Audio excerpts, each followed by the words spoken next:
Здравейте, казвам се Тончо Михайлов и днес ще ви представя интересната история за строежа на паметника на свободата на връх Свети Никола, познат още като Шипка.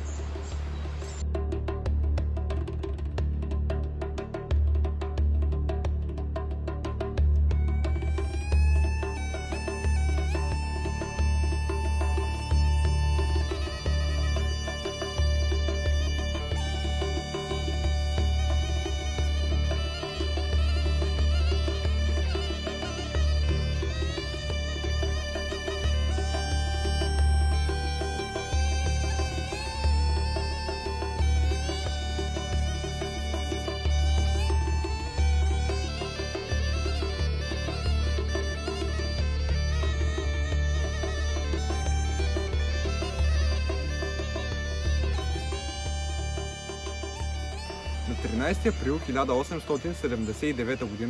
в град Търново на учредително събрание се взима решението за построяване на паметник-монумент за загиналите войни за освобождението на България.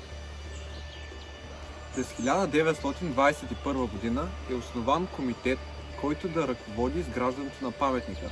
Започва масова кампания за събиране на средства, в която участват дори най-малките ученици.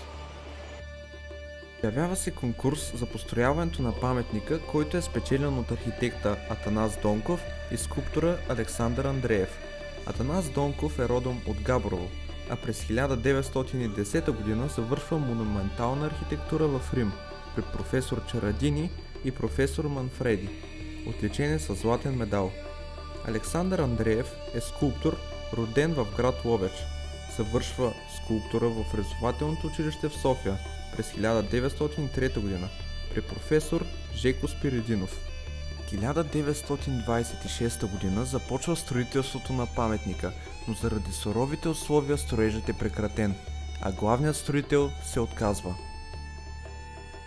Управляващите се опитват да убедят Пеньо Атанасов с Прякор Бомбето да завърши паметника.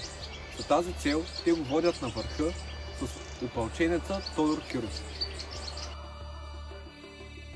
Тодор Киров ляга в един окоп до камъните и плачейки казва: "Слушай, майсторе, тука бях аз по време на най-ожесточената битка. 2 пъти съм раняван.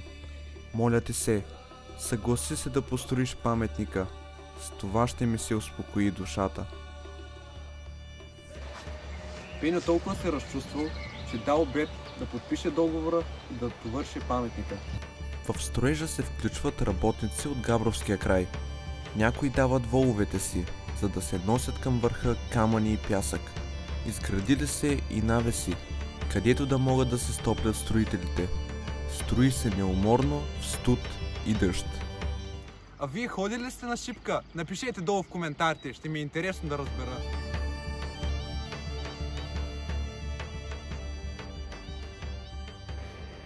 Според първоначалния проект, на върха на паметника е трябвало да бъде поставен огромен бронзов лъв, който да гледа на север.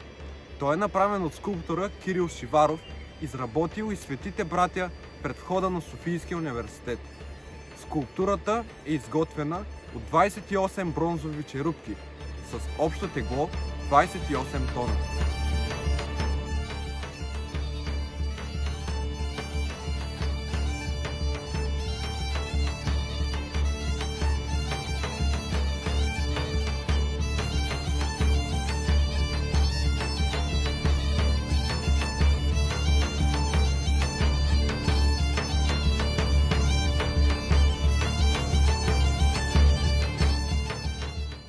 Лъвът трябвало да се пренесе на върха на части и там да се сглоби като пъзел.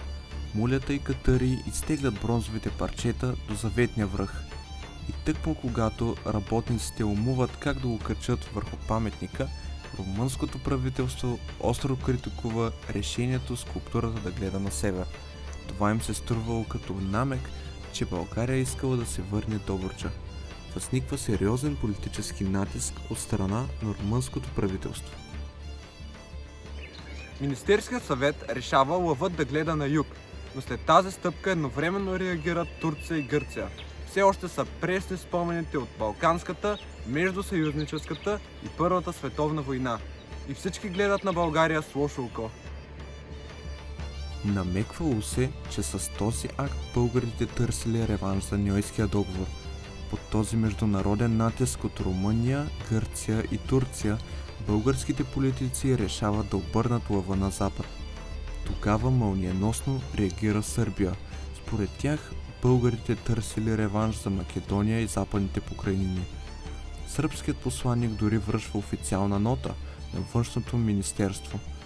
Погледът на българският лъв на запад пречел на двустранните отношения между двете страни, твърдели сърбите. Накрая Министерският съвет взима решение лъвът да гледа на изток.